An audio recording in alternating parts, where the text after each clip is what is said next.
नमस्कार दोस्तों, आपका स्वागत है। अगर आप इस चैनल पर नए हो, चैनल सब्सक्राइब करें और बेल आइकन प्रेस करें। आपसे एक रिक्वेस्ट है, कृपया शेयर कर दें। यह मौर्य काल का 5वां पार्ट है। आज समाप्त हो जाएगा मौर्य काल, कल मौर्योत्तर काल चलेगा। चलिए चलते हैं फर्स्ट क्वेश्चन पे। अशोक के जो प्रमुख शिलालेख संगम राज के विषय में हमें बताते हैं, उनमें सम्मिलित है। दूसरा और 13वां शिलालेख जो है, यह बताता है कि अशोक जो है प्रमुख शिलालेख संगम राज के विषय में हमें बताते हैं, उसमें सम्मिलित है। अगला प्रश्न है दोस्तों, अशोक का अपने शिलालेखों में सामान्यतः जिस नाम से उल्लेख हुआ है वह है प्रियदर्शी। अशोक का अपने शिलालेखों में सामान्यतः जिस नाम से उल्लेख हुआ है वह है प्रियदर्शी। अगला प्रश्न, प्रथम भारतीय साम्राज्य स्थापित किया गया था चंद्रगुप्त मौर्य द्वारा। प्रथम भारतीय साम्राज्य स्थापित किया गया था किसके द्वारा? चंद्रगुप्त मौर्य द्वारा। अगला प्रश्न है, भारत के सबसे बड़ा बौद्ध स्तूप कहाँ स्थित है? सांची में स्थित है। भारत में सबसे बड़ा बौद्ध स्तूप कहाँ स्थित है? सांची में। अगला प्रश्न, अशोक के शिलालेखों को पढ़ने वाला प्रथम अंग्रेज कौन था? James Prinsep. अशोक के शिलालेखों को सबसे पहले पढ़ने वाला अंग्रेज कौन था? James Prinsep. अगला प्रश्न है,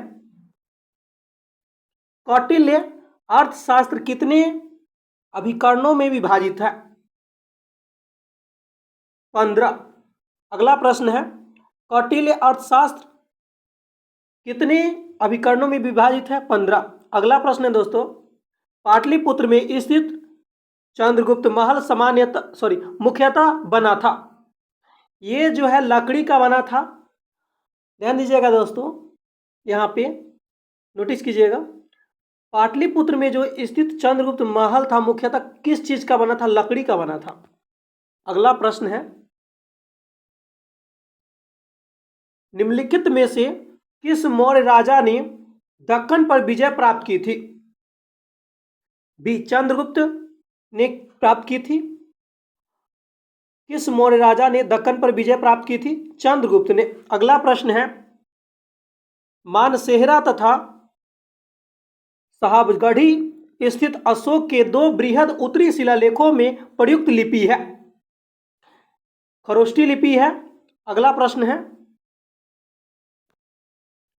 यह किसने उल्लिखित किया है कि युवा चंद्रगुप्त सिकंदर से पंजाब के प्रत्यक्ष रूप से मिला था? ये जो है दोस्तों, इसका आंसर हो जाएगा बी, जस्टिस ने। ध्यान दीजिएगा, यह किसने उल्लिखित किया है कि युवा चंद्रगुप्त सिकंदर से पंजाब में प्रत्यक्ष रूप से मिला था? यह जस्टिन ने कहा है। अगला प्रश्न, अशोक को धर्म नीति का मूल मंत्र या सिद्धांत था? संयम। ध्यान दीजिएगा, अशोक के धर्म नीति का मूल मंत्र या सिद्धांत क्या था? संयम था। अगला प्रश्न है, निम्नलिखित में किस बृहद शिलालेख में अशोक पहली बार धम्म महामात्र नामक अधिकारी का उल्लेख करता है? पंचम शिलालेख में। अगला प्रश्न है, निम्नलिखित में से किस अधिकारी को महिलाओं की देखरेख का कार्य सौंपा गया था? इतिझक महामात। इसका आंसर हो जाएगा इतिझक महामात, यानी स्त्री अध्यक्ष महामात्र। ध्यान दीजिएगा दोस्तों, निम्नलिखित में से किस अधिकारी को महिलाओं की देखरेख के कार्य सौंपा गया था? इतिझक महामात बोलते थे इसको। ये जो था स्त्री अध्यक्ष महामात्र था। अगला प्रश्न है, मौर्य शासन का वित्तीय वर्ष निम्नलिखित में से किस मास से में प्रारंभ होता था? ये जो दोस्तों होता था आषाढ़ जुलाई के समय महीना स्टार्ट होता था। अगला प्रश्न है, मौर्यों के प्रशासनिक अधिकारियों को किस सामान्य नाम से पुकारा जाता था? अमात्य से पुकारा जाता था। अगला प्रश्न है दोस्तों, जनपद स्तर पर मौर्य अधिकारियों का सही आरोही क्रम था। ये डी आंसर हो जाएगा, पहले प्रादेशिक, उसके बाद राजुक, उसके बाद युक्त। अगला प्रश्न है दोस्तों, राजा को विशेष सूचना देने तथा उनके साथ सीधे संपर्क रहने वाले अधिकारी को कौन थे? ये जो थे प्रतिवेदक थे। अगला प्रश्न, मौर्य काल में राजकीय भवन मुख्यतः किस वस्तु से निर्मित किए जाते थे? लकड़ी से निर्मित किए जाते थे। अगला प्रश्न है, मौर्य काल में मुख्यतः सिक्कों को ढालने के लिए किन धातुओं का प्रयोग किया जाता था? चांदी और ताम्र का। अगला प्रश्न है, सारनाथ से प्राप्त अशोक के स्तंभ पर कौन सा पशु उत्कीर्णित नहीं है? ये जो है हिरण जो है उस पर नहीं था, बाकी सब था। कुकुड़दान था जो वृषण, हाथी भी था, अश्व भी था। अगला प्रश्न है दोस्तों,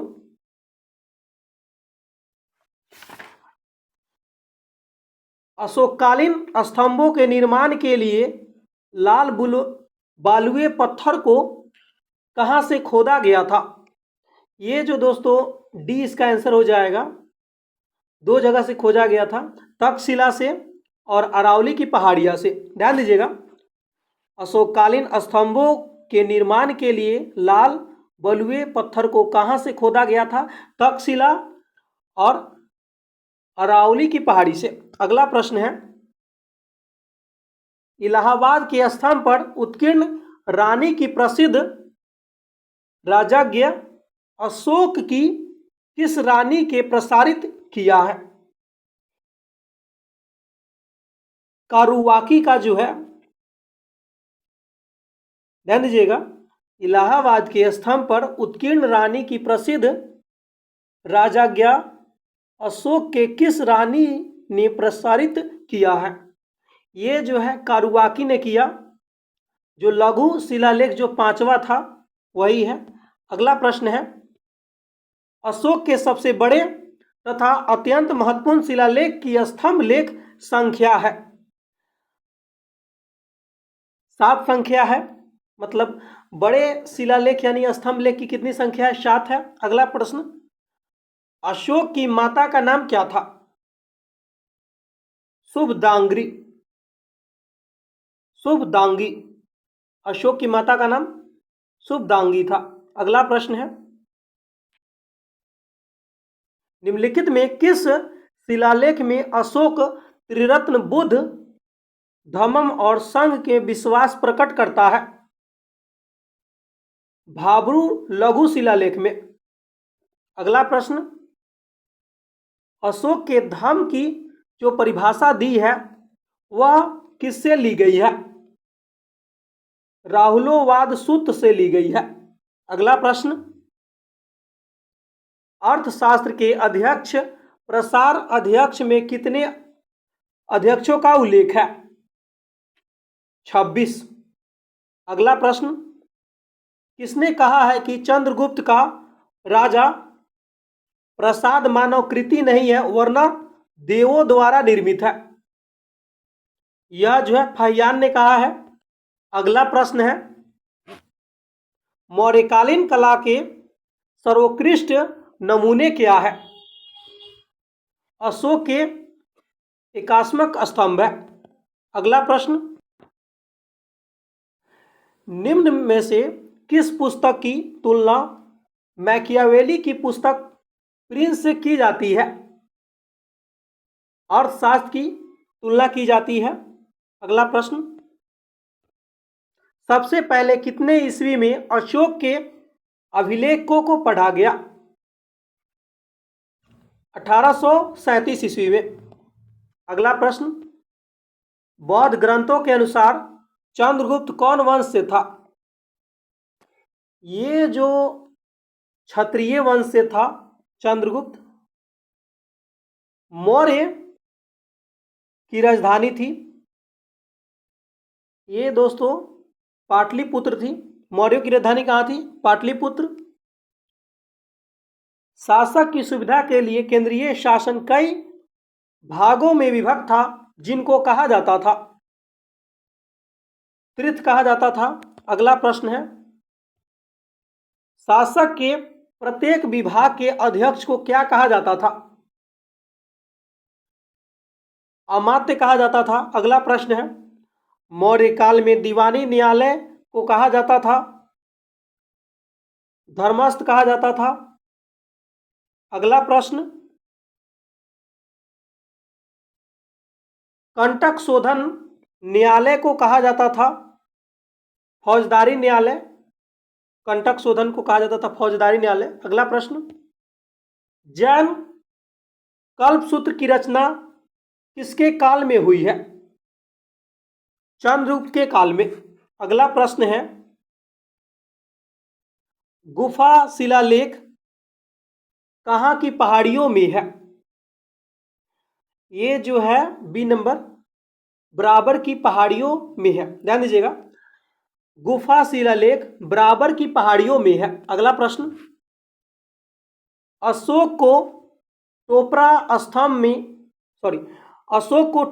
स्तंभ को कौन दिल्ली लाया था? ये जो है फिरोज शाह तुगलक दिल्ली लाया। अगला प्रश्न, ध्यान दीजिएगा, लौरिया राज स्तंभ, लौरिया नंदनगढ़ स्तंभ और रामपुरवा स्तंभ बिहार के किस जिले में है? चंपारण में है। ध्यान दीजिएगा। अगला प्रश्न, अशोक के समय श्रीलंका का राजा कौन था? तिस्सा था। अगला प्रश्न, अशोक के बाद राज सिंहासन पर कौन बैठा? कुणाल बैठा। अगला प्रश्न, निम्नलिखित में से कौन सा दार्शनिक सिकंदर के साथ भारत पर आक्रमण के समय था? ये जो है एरियन था। ध्यान दीजिएगा, निम्नलिखित में से कौन सा दार्शनिक सिकंदर के साथ भारत आक्रमण के समय था? एरियन। अगला प्रश्न, सिकंदर के आक्रमण के समय मगध पर किसका शासन था? ये जो है नंद वंश का शासन था। जो सिकंदर जिस समय भारत में आया था उस समय मगध पर किसका शासन था? नंद वंश का शासन था। अगला प्रश्न है, अशोक का पुत्री का नाम क्या था? संघमित्रा नाम था दोस्तों। अगला प्रश्न, मौर्य काल में प्रचलित विनिमय माध्यम था? ये जो है पन था। अगला प्रश्न, अशोक की धर्म नीति का प्रमुख सिद्धांत था दया। अगला प्रश्न, चाणक्य जो चंद्रगुप्त मौर्य का प्रसिद्ध मंत्री था किस विश्वविद्यालय का अध्यापक था? तक्षशिला। अगला प्रश्न है, भरहुत का स्तूप किस प्रदेश में स्थित है? मध्य प्रदेश में। अगला प्रश्न, बराबर और नागार्जुनी पहाड़ी किस प्रदेश में है? ये जो है बिहार में है। अगला प्रश्न, धमेक स्तूप का निर्माण कब हुआ? 6वीं शताब्दी में। अगला प्रश्न, सारनाथ स्तंभ गोल अंडभाग पर निर्मित 4 पशुओं की आकृति किसकी प्रतीक मानी जाती है? 4 दिशाओं का। आज मौर्य काल द एंड हो गया। अगला है मौर्योत्तर काल। अगले पार्ट में मिलते हैं दोस्तों। बाय।